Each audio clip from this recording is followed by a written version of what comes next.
Olá, seja bem-vindo ao Linha de Frente, o espaço do Grupo Aratu, onde a gente pode pensar, repensar, analisar a Bahia sob vários prismas, sobre o prisma da economia, de negócio, do turismo, da nossa cultura e, sobretudo, da política. E eu tenho aqui um convidado que pode nos ajudar a entender essa Bahia e, sobretudo, Salvador, nessas várias dimensões.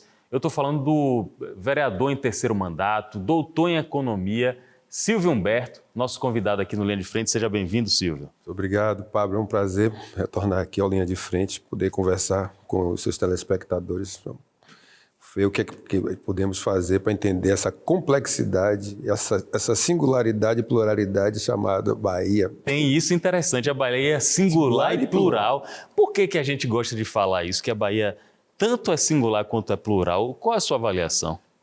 Porque quando você compara com o resto, com os outros demais estados, você sabe que o baiano, né, a baianidade é algo específico. E quando você, de fora para dentro, você olha e pensa que a Bahia é toda igual.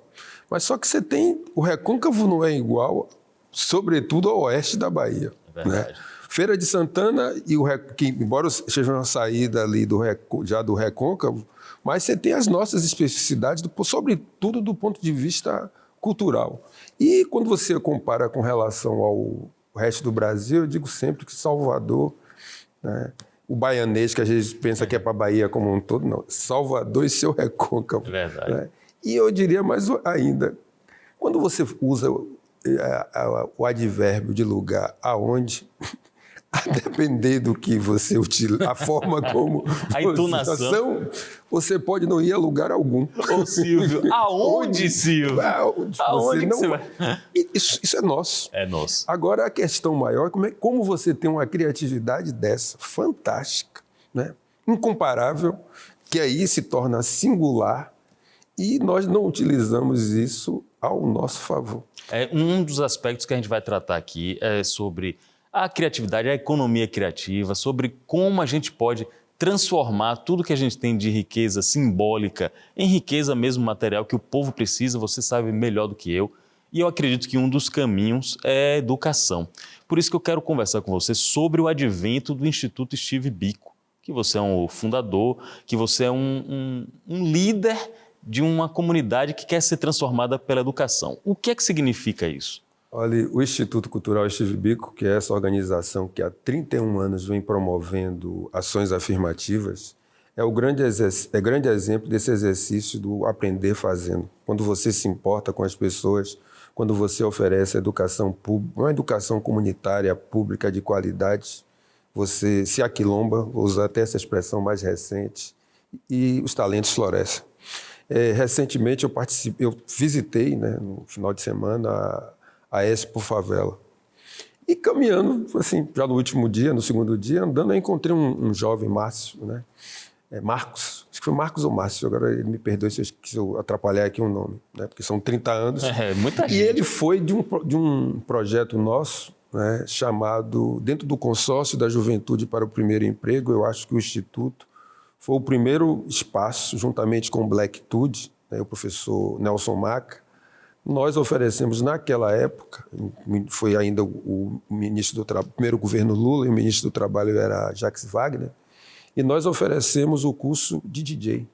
Foram cerca de 2 turmas de 40 jovens, e quanto isso mudou a vida das pessoas, um curso inovador à época. Porque imagine, você ter um curso aqui, a Lula foi em 2003, 20 anos atrás, ali em 2004. DJ, inclusive, desculpe, Silvio, era até um termo pejorativo de quem não queria muito trabalhar. Virou DJ. Virou DJ naquele sentido que você pensa que trabalho com horário marcado. E hoje, assim, o cara que mais ganha dinheiro é um DJ, né? Que é a Loki. É a Loki, exato. Mas, assim, quanto ele disse assim, existe minha vida antes e depois da Steve Biko. E foi desse curso, porque não era só um curso da formação, tinha a formação profissional, mas lá nós inventamos algo que serviu aí para mais de 3 mil jovens, que juntou na época, dentro de uma operação consorciada, a Steve Biko, o GAPA, né, o CEAFRO e mais a Vida Brasil, que trabalha com acessibilidade. e nós criamos o que nós chamamos dos novos paradigmas da equidade, que foi esses jovens meninos e meninas terem aula sobre religiosidade, sobre sua identidade, né? Porque nós falávamos, como é que você vai adentrar o mercado de trabalho se você não sabe quem é você? Né? Então, os jovens discutiram o racismo, discutiram a acessibilidade, sexualidade, falava das DSTs, da questão da religiosidade. Né? Então, isso mudou não só a vida dos educandos, como dos educadores, porque você ter aula com um deficiente visual, né? Eles até brincavam que as pessoas gritavam, ele disse, não me grite não, que eu ouço. Né? Eu posso não estar enxergando vocês com esses olhos, né? Mas foi uma sinergia, foi algo que deu muito certo. E esse foi um dos exemplos que eu diria que não é necessariamente com o antigo pré-vestibular e hoje o Enem, quanto as vidas das pessoas foram transformadas a partir de uma atitude. Eu ilustro a atitude dizendo é uma pequena coisa que faz uma enorme diferença. Exato. Mas, acima de tudo, é o que nós aprendemos, fazer muito com pouco. Né? Exato. Eu vou fazer um paralelo aqui, uma comparação, desculpe até te interromper, sobre uma instituição que você conhece muito bem, que é a Universidade Federal da Bahia, que é a minha instituição também, onde eu me formei e vim de uma educação que eu posso considerar uma educação privilegiada na minha cidade, mas quando eu entro na universidade, eu abro um horizonte, realmente é um novo universo. Eu acredito que o Instituto também tem essa vocação de abrir a visão para questões macro, não apenas para aquelas questões técnicas de uma formação. E o que nós aprendemos com esse exercício do Aprender Fazendo dentro do nosso instituto foi dizer, olha, nós, na verdade, criamos uma disciplina, né, uma matéria chamada CCN, Trabalhar a Cidadania e a Consciência Negra. Então, nós dizíamos, olha, nós temos um CCN que tem um pré-vestibular. Porque legal. A ideia nossa era você trabalhar com a formação política, né, e essa consciência negra, né, que ampliava os horizontes, que lhe dava perspectiva, porque a partir daí você enfrenta o que nós chamamos dessa escravidão mental, que diz que você não pode, ou que afirma a todo momento de que, olha, isso aqui está bom para você. E o que a gente tem dito, e que tem faltado nessa nossa juventude, e a educação tem esse papel, e oferecer perspectivas. Né? Nós não chegaremos a lugar algum, né, sem essa mola mestra que é a educação. O Paulo Freire falava, dizia assim, a educação não muda o mundo. Quem muda o mundo são as pessoas, né? E a educação muda as pessoas. Então, a educação pode tanto lhe aprisionar, porque você pode fazer uma educação conservadora, reacionária para manter o que aí está, ou a educação que pode você ser um transgressor de limites, de espaços. Então, é isso que esse instituto tem essa capacidade de, ao envolver as pessoas, né, promover inicialmente específico para a população negra, que foi assim que nós começamos, promover a ascensão da população, ascensão social da população negra, por meio da educação e resgate dos seus valores ancestrais.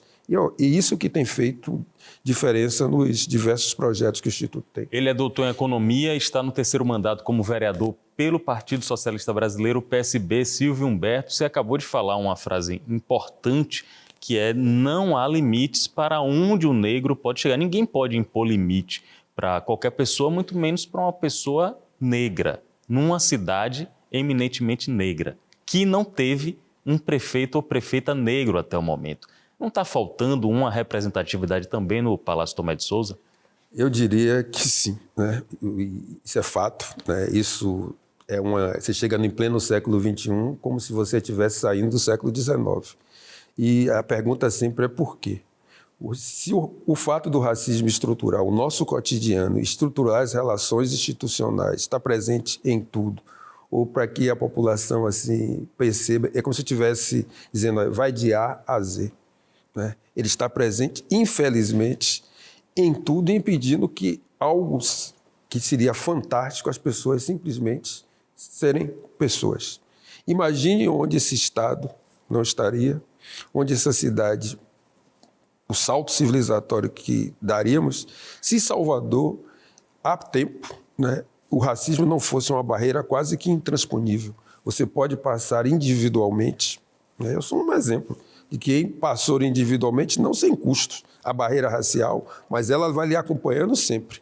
Porque a todo momento, quando você acorda e você tem que provar que você é um ser humano, isso não é uma invisibilização, né? Ser inviabilizado individualmente, mas sim coletivamente. O que não é feito para dar certo nessa cidade somos nós coletivamente, porque se cria uma certa ilusão de que individualmente, olha o exemplo de fulano. A gente fala assim, quando você tem um exemplo onde isso não é a regra e é uma exceção, porque tem uma regra que coletivamente essas pessoas não chegam. Nós começávamos a falar sobre o advérbio de lugar. Sim, aonde. Por que eu não tenho essa criatividade desse aonde? De uma série de outras coisas, né? Desde o mais comum, o lá ele, quando as pessoas assim, as pessoas, lá ele. Onde foi que isso foi gestado? Aqui. Né? E que a gente conhece uma pessoa que não é daqui quando ela emprega essas expressões de forma de dizer assim, realmente você não é daqui, ou quando alguém chega na Avenida 7 diz assim, Avenida 7 de Setembro, você não é daqui não, né? Exato. Então, assim, como é que nós temos essas especificidades que tem a ver com nossa criatividade? Né? Eu cito um que poderia ser um case, como nós saímos do analógico para o digital com a ficha telefônica e o cartão telefônico. Quando as pessoas descobriram que vendiam ficha, alguém desistiu. Pô, não dá, não vou, ninguém vai mais comprar ficha telefônica. Alguém disse, poxa, pode ser alugado, porque ninguém utiliza os 20 créditos ao mesmo tempo. A pessoa foi e alugou. Isso é uma criatividade fantástica. E como é que isso que está aí à disposição? Né? A forma como as pessoas comercializam os produtos, mesmo no período com a pirataria do CD, alguém descobriu que dentro de casa os filmes, hoje que não tem mais por causa do streaming, né? Mas assim, as pessoas descobriram que disseram assim, poxa, não adianta você ficar vendendo CD porque as pessoas vão ficar com uma pilha de CD em casa. Aí alguém disse, vamos alugar. Então assim, como é que essas saídas que estão aí à nossa disposição, né? Isso não é utilizado amplamente? Né? Por que não é utilizado? Porque o racismo estrutura. Quando o racismo desconhece, descaracteriza, não reconhece a sua humanidade, nada que vem dessa população você é considerado em primeiro plano. Então isso também leva à violação dos nossos corpos. São reflexões importantes e interessantes de uma pessoa, de um político que anda pela cidade. Eu gosto de caracterizar você como político de rua. Tem um político de gabinete, você também tem um político, você é um político de articulação, mas você é, sobretudo, um político de contato próximo com as dores e as demandas da população. Eu estou enfatizando isso porque a gente está vivendo um momento de acirramento da violência, ou será que é acirramento da violência em algumas zonas de Salvador que chamam mais atenção do que outras? Você acha que a violência aumentou ou ela apenas está chegando em pontos que não são de invisibilidade? Olha, Pablo, a questão da violência ela é uma complexa, né? Se transforma numa crise e a gente aprende assim. Quando é importante, você não resolve, viram urgentes. E não vamos ter saídas fáceis, né? Fórmula mágica para resolver o que aí está. Quando nós falamos aqui a questão educacional, ela é fundamental. Você precisa ter coisas estruturantes para enfrentar essa crise que nós estamos vivendo, né? Porque quem é que morre? O negro pobre da juventude periferia. Negra, né? Que é vítima de quê? Dessa forma, a forma como o racismo se estrutura, seja pela ação ou inação do Estado, né? Pelo uso da força policial. Não é à toa essa alta taxa de letalidade da polícia baiana, né? E é algo que precisa ser enfrentado. Eu acho que um caminho passa pelo uso das câmeras nos uniformes. Constante treinamento, o profissionalismo precisa valer. Você não pode entrar numa comunidade utilizando palavras que não são de um tratamento cidadão, né? Você generaliza todo mundo e você nem se reconhece, porque se você olhar, são os seus, né? Então, assim, se você não enfrenta não é esse discurso da determinação que precisa de pulso forte, não. Você precisa de ação inteligente, né? Porque você está lidando com algo que é organizado. Você está lidando com algo que é organizado e é sistemático. você precisa de ações inteligentes, organizadas, mas, acima de tudo, precisa desse debate e do enfrentamento com relação aos direitos humanos, né? Você precisa olhar, ouvir o que as organizações sociais estão a dizer, porque se não fossem essas organizações sociais que diariamente estão com suas tecnologias sociais protegendo essa juventude, então precisa que a sociedade... A convulsão seria ainda maior, né? A sociedade precisa entender que a juventude negra, que é o principal alvo e vítima, né, ela precisa ser protegida quando você não tem creche, né, não existe um cuidado com a primeira infância, você afeta o orçamento familiar e você afeta a vida escolar dessas pessoas. Então, assim, a educação integral e tempo integral, ela precisa ser não pode ser uma política de governo. Ela precisa ser uma política de Estado e com uma determinação, uma decisão política para se resolver. Isso e mais, eu entendo que você precisa fazer um outro tipo de enfrentamento, que as guerras às drogas, eu tenho repetido e tenho visto. Qual é a droga que a gente conhece que morreu? Não morrem drogas, morrem sempre as pessoas. A gente sabe o que é viver aqui próximo, né? Os dados estão aí, de nível internacional. Depois da guerra às drogas, aumentou consumo, aumentou morte e aumentou quantidade de dinheiro circulando pelo tráfico. E olha o que é que está acontecendo no principal país que defendia a guerra às drogas. Estados Unidos. Quantos estados a regulamento, que às vezes as pessoas confundem a liberalização com você libera sem regulamentar, aí vai ser epidemia dos zumbis nos Estados Unidos. Você tem que você tem uma regulação. Olhe com diversos estados, né? E olha a economia que aquilo tem gerado. Aí é interessante que nos anos 70 eles fizeram o contrário e verificaram que não resolve. Então, assim, você precisa de uma discussão profunda, né? Assim, que é real, o problema é real, né? Assim, existe essa forma, assim, que eu diria, é organizada e você precisa dessas ações agora. Ao mesmo tempo, você precisa de ações no curto, no médio e no longo prazo. Porque você continuar investindo em educação pública, de tempo integral, protegendo essa juventude, garantindo acesso a bens culturais, não criminalizando o que a juventude faz, né? Porque você precisa entender as formas de diversão também dessa juventude, criando oportunidades, discutindo geração de trabalho e renda. Você precisa trazer, por exemplo, a gente tem um projeto que eu denomino um projeto nosso de excelência, que é o Oguntec, que trabalha estimulando a juventude para a área de ciência, tecnologia e inovação. Nós fizemos uma inovação nos anos 80, nos anos 90, o samba reggae é uma grande inovação. Eu estava assistindo recente, foi uma matéria bem interessante, que é uma emissora, né, que é na outra emissora. Pode falar. Que eu vi aqui, como é, meu Deus? Sente o Som, né? Sim. Uma matéria muito bem feita sobre o pagodão.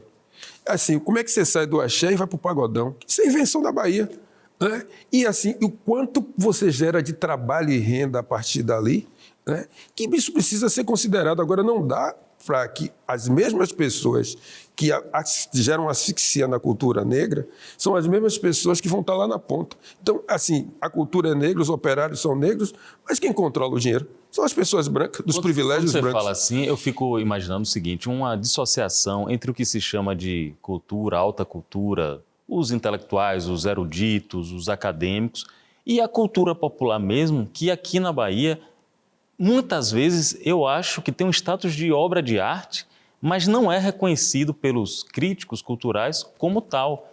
É eliminado como se fosse algo chulo, algo fútil.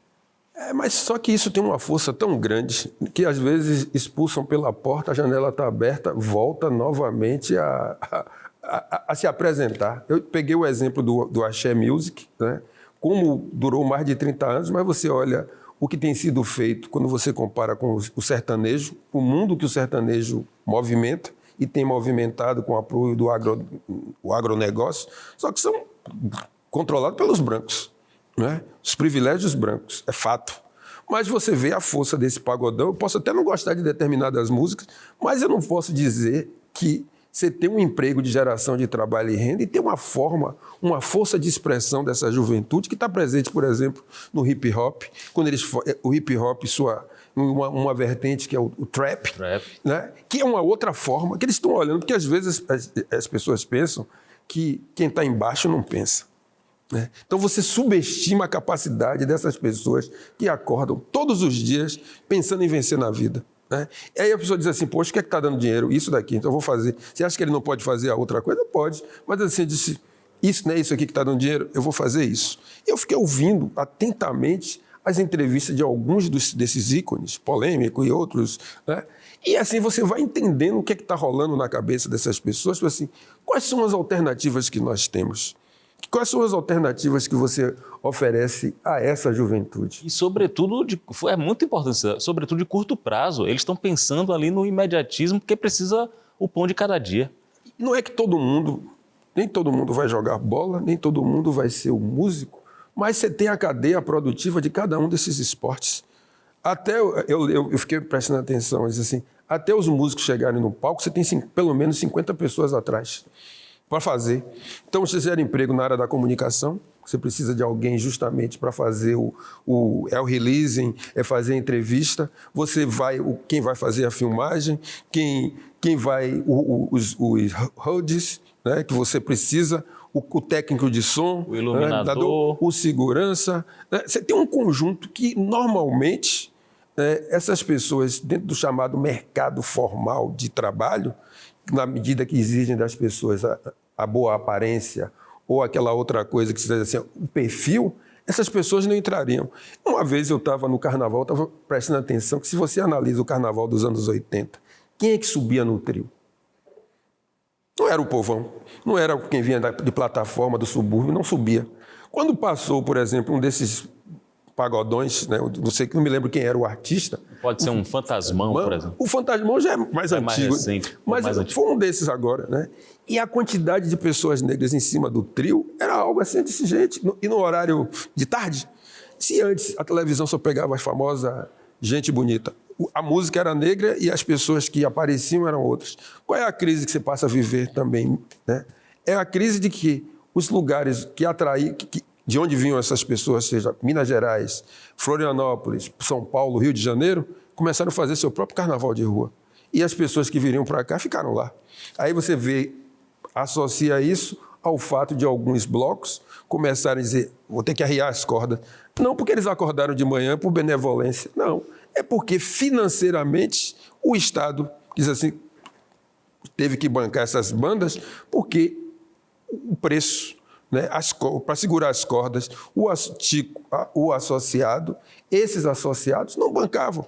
Então, quem passou a bancar as atrações? O Estado. E de bandas que tradicionalmente jamais, nos anos 80 e nos anos 90, e não tocariam para o povão. Não queriam tocar para o povão. Então, assim, quando você traz, e aí vem para esse debate sobre a questão de Salvador, né, que recentemente sempre gosto de dar um adjetivo à nossa cidade, né?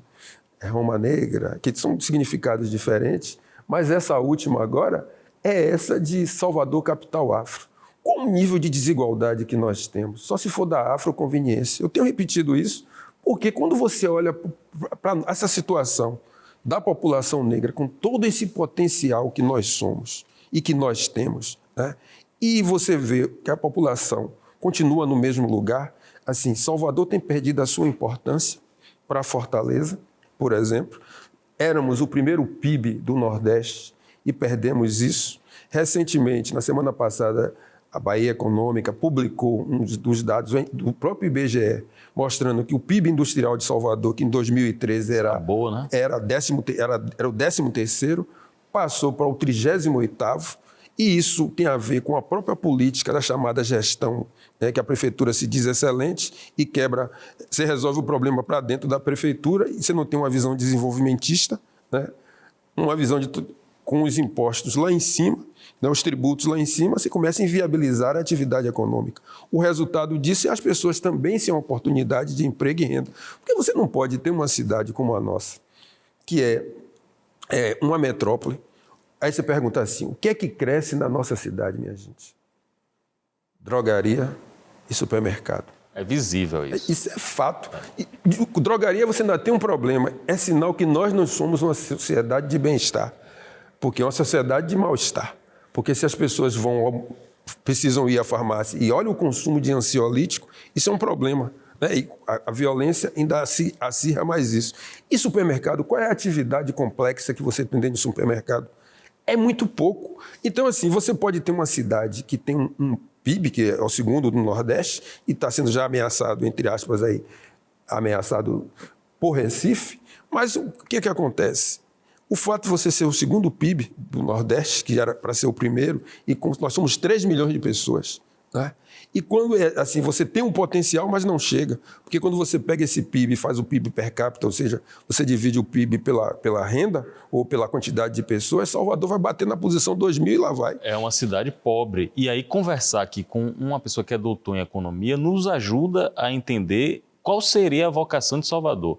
É realmente turismo? É serviço? É o que a gente pode fazer pela cidade? No mundo de hoje, né, você dizer que a cidade, essa vocação do turismo é o que levou Salvador a sair da 13ª a bater em 38º lugar.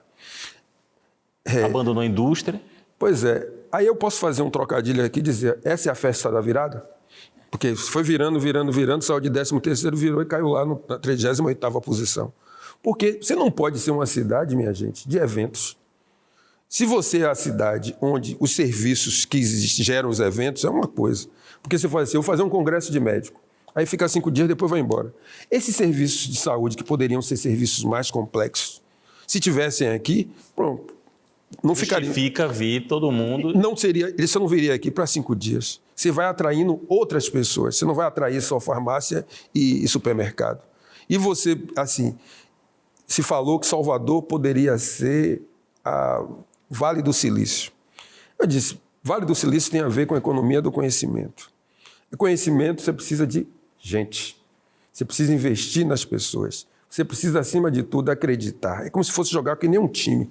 Disse, olha, você vai fazer isso, com funções até definidas, né? E na medida que você acredita, se identifica, porque para mim falta assim, empatia.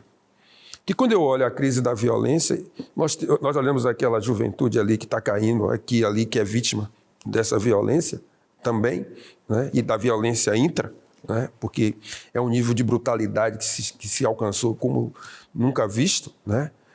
E você, não tem gente que olha e não sente absolutamente nada. Só sente quando os barulhos que ainda... No 13º. O barulho, mas não tem empatia com aquela população que está lá. Que aquilo ali termina tendo o dia a dia e a gente não pode nunca naturalizar que as operações são bem-sucedidas quando as pessoas morrem, né? Isso não... Quando você naturaliza, você diz assim, tem os matáveis, né? E é isso que a gente não pode aceitar. Então, assim, essa virada de chave, né? Essa necessidade que Salvador precisa ter uma visão, que eu diria, né? De uma cidade rica que precisa ser próspera, porque é isso que a cidade não é. Você pode ter o PIB, mais de 64 bilhões, mas para ela poder ser próspera, ela precisa trazer um valor que eu considero extremamente importante, que é dignidade, né? Você precisa trazer a dignidade como um princípio basilar, porque isso gera empatia. Você diz assim, o que o outro tem, é possível que eu tenha também. E da forma que está, você continua dentro de um círculo vicioso da pobreza, que se você tira a fotografia do século XIX, né? E eu estudei esse processo de transição do trabalho escravo para o trabalho livre, que foi minha tese de doutorado, analisando Salvador e seu recôncavo. A fotografia do final do século XIX, do 14 de maio, que Lázaro fala e na sua música, quando você olha aqui nas ruas, os ambulantes, quem são? Quem são homens fortes na esquina vendendo bala, né? Um potencial enorme que, se devidamente essas pessoas recebessem uma educação na idade certa, a gente estaria falando outra coisa.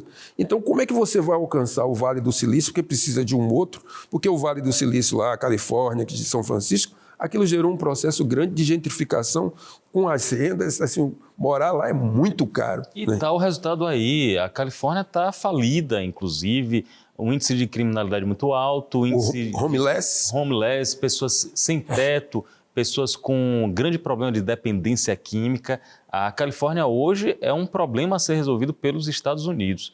Agora, vindo para as nossas questões aqui locais, você com 10 anos de parlamento, não é isso?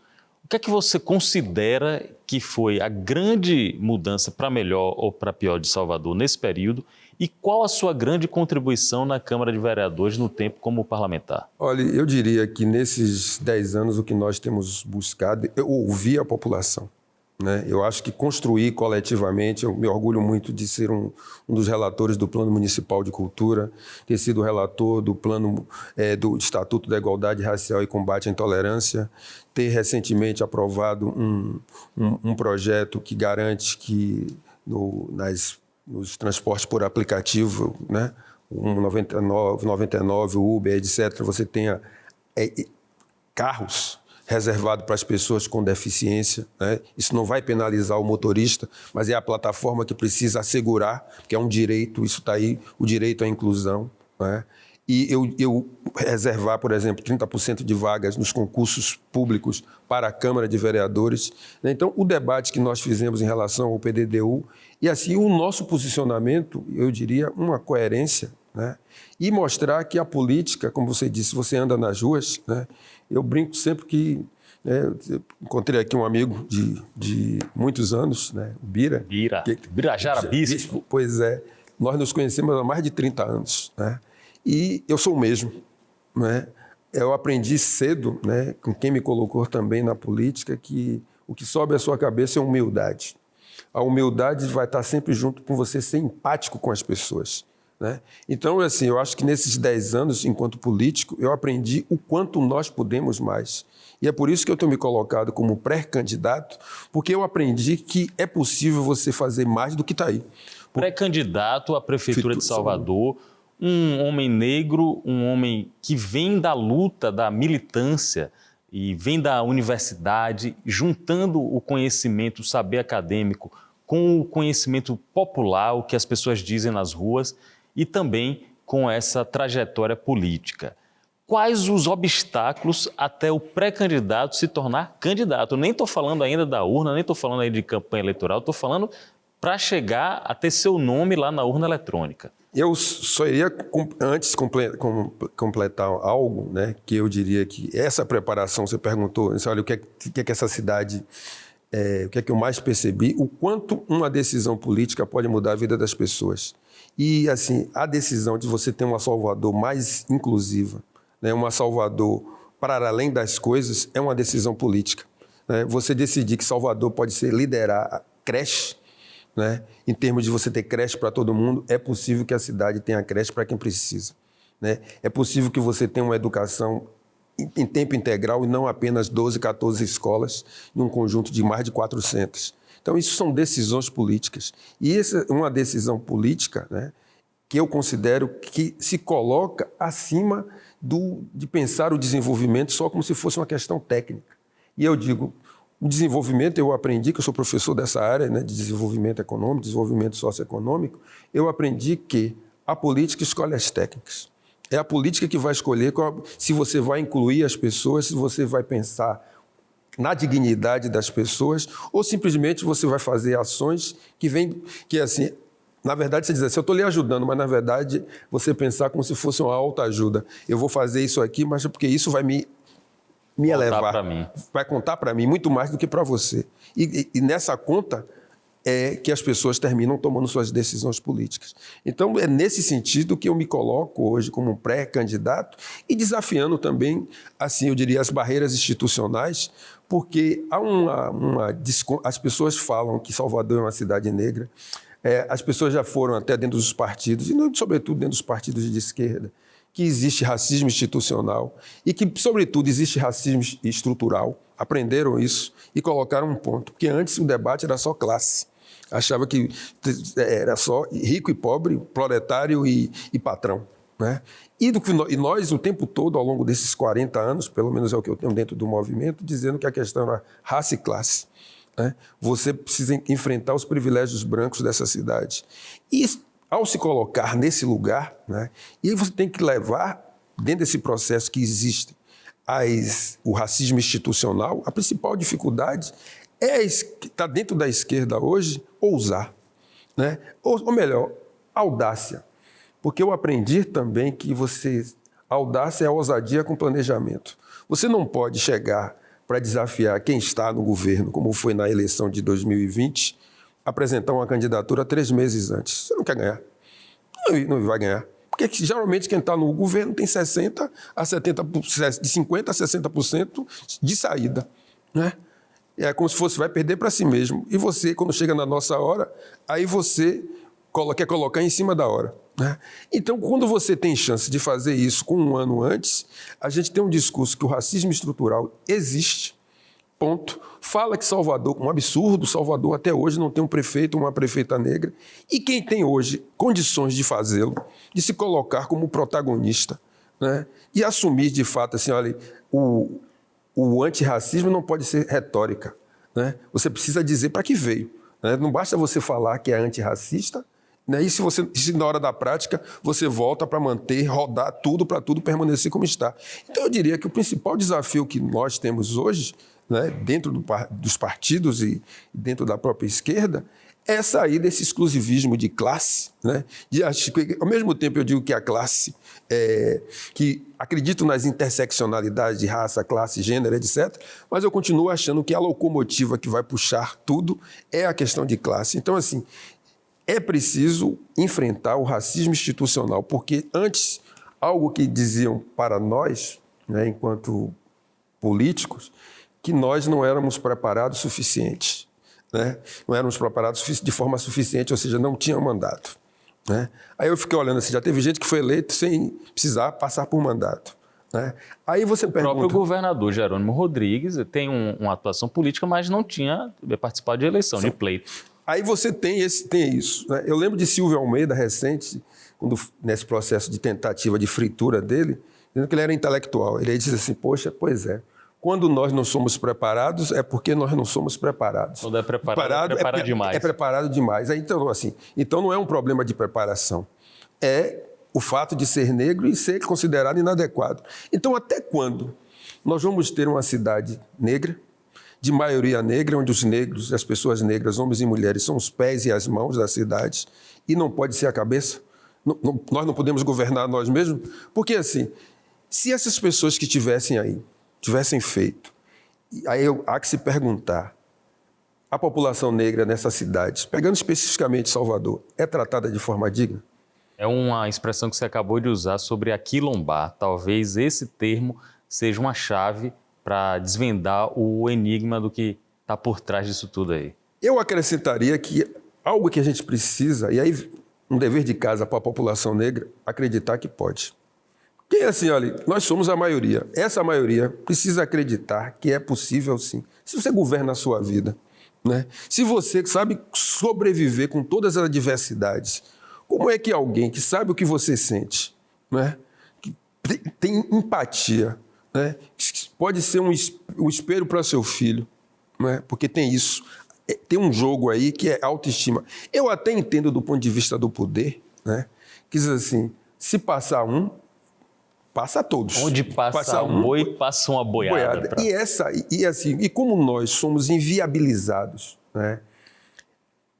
Individualmente, coletivamente, né? Porque individualmente vai passar um aqui, né? E o nosso salto civilizatório, né? Que precisa...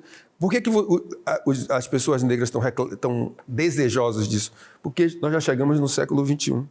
Né? E essa ponte que chegou no 19, que trouxe até o 20, não vai ser a ponte que trouxe do 20 para o 21, não vai ser a ponte que vai levar mais para adiante. Pode não ser Silvio Humberto, né? Mas eu estou me colocando como alguém que tem 3 mandatos nessa cidade, conhece essa cidade, conhece os problemas dessa cidade, né? E sabe o quanto pode significar assim, o termo afro para o impacto que isso pode gerar na diáspora. Economicamente e financeiramente, se as pessoas que só pensam em dinheiro tiverem essa ideia, diz assim, economicamente e financeiramente, o fato de você ter um prefeito negro na cidade de Salvador, que termina sendo assim o nosso Haiti, porque o Haiti no século XVIII, as pessoas tinham muito medo da haitização, porque foi o primeiro lugar onde o povo negro se colocou em pé contra a escravidão. Então, Salvador é esse lugar que pode ser de um referencial enorme. E aí eu lembro algo que está me chamando a atenção, por exemplo, o presidente Lula chegou agora recente na ONU, né, e fez um discurso forte com relação à crise ambiental, né? Eu disse, o Brasil tem todo um potencial para se transformar num green country, ou seja, num país, né, de economia potente verde. Mas, assim, se você fizer a transição energética, tudo isso aí, com esse nível de desigualdade que nós temos, você só vai mudar a forma... Só vai mudar o combustível, mas vai deixar de ser fóssil. O que eu acho que ele poderia aproveitar aquele momento, na conversa que ele teve com o Biden? Né? E eu acho que aí ele perdeu um momento, que era presidente. Né? O senhor, naquele momento ali, dizer, olha, eu vou escolher uma ministra negra para o STF. Aí eu quero chamar a atenção, antes da gente terminar, esse assunto é muito importante. A gente tem um campo progressista no poder e a gente tem, não é uma pessoa, não é Silvio Humberto, não é Gregório do Vivier, a gente tem uma comunidade inteira assinando embaixo, literalmente, a necessidade, a urgência de uma mulher negra estar representando a Suprema Corte.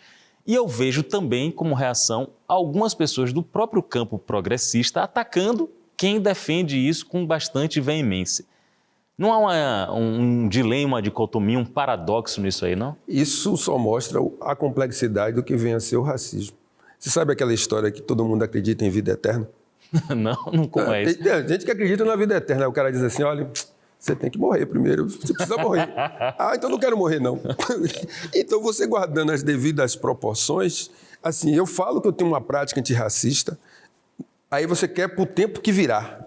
Mas no presente, onde você tem que tomar as ações, porque requer, minha gente, uma mudança de comportamento, de atitude, de algo que é complexo e que está no dia a dia, e que está no dia a dia, no cotidiano, está nas relações institucionais. E quem está na posição que pode virar a chave, tomar uma atitude e com impactos, né, tem que tomar.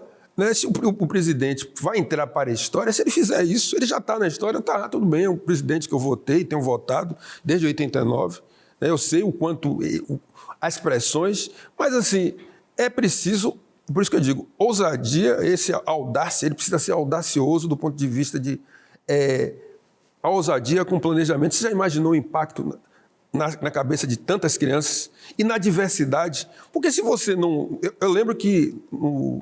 acho que foi o presidente o primeiro-ministro do Canadá, quando ele escolheu pelo menos 50% de mulheres para compor o seu staff. Aí perguntaram por que ele fez isso. Ele fez assim, a gente não chegou no século XXI, não? Então, assim, qual é o problema de escolher? E isso que você falou tem um impacto muito grande no imaginário. A criança passa a perceber que ela pode ser tanto Isa, quanto ela pode ser uma ministra do Supremo. Eu acho que a gente ganha, para além disso, assim, a possibilidade das pessoas dizerem assim, o que é que você é? Uma pessoa. E que esse país tem uma diversidade enorme, que é um ativo importante nesse mundo globalizado, já que a gente está falando dessa economia do conhecimento. A economia do conhecimento quebra o paradigma tradicional da economia, que é a ciência da escassez. Né? Então, necessidades limitadas com insumos. Os meios para escassos. Na verdade, assim, o que resulta de uma combinação entre nós, entre as pessoas, são possibilidades infinitas, porque a gente está chegando a inteligência artificial, está aí. Inteligência artificial com as pessoas morrendo de fome. É a mesma. Só que aqui não vai parar. Né? Eu vi um debate bem interessante esse final de semana, foi Siddhartha com Bob Fernandes. Siddhartha Ribeiro, o neuropsicólogo, né? O neurocientista. E, assim, os desafios que estão postos, quando eu vejo esses desafios, que a gente está falando de inteligência artificial, aí a gente ainda tem que parar para dizer assim, olha, vou ter que falar sobre racismo, vou ter que falar de aumentar a representatividade das mulheres, das pessoas negras no Supremo, algo que poderia ser, poxa, a gente já chegou no século XXI, vocês vão ficar dizendo assim, poxa, o Brasil não tem negro aonde? Digo, gente, melhorem. A gente tem que dizer assim, melhorem, porque assim, nós temos outras questões que, se não fossem barradas por esse, imagine, a energia que se está gastando para convencer os convencidos, os que estão do nosso lado, que precisam indicar uma mulher negra para o Supremo.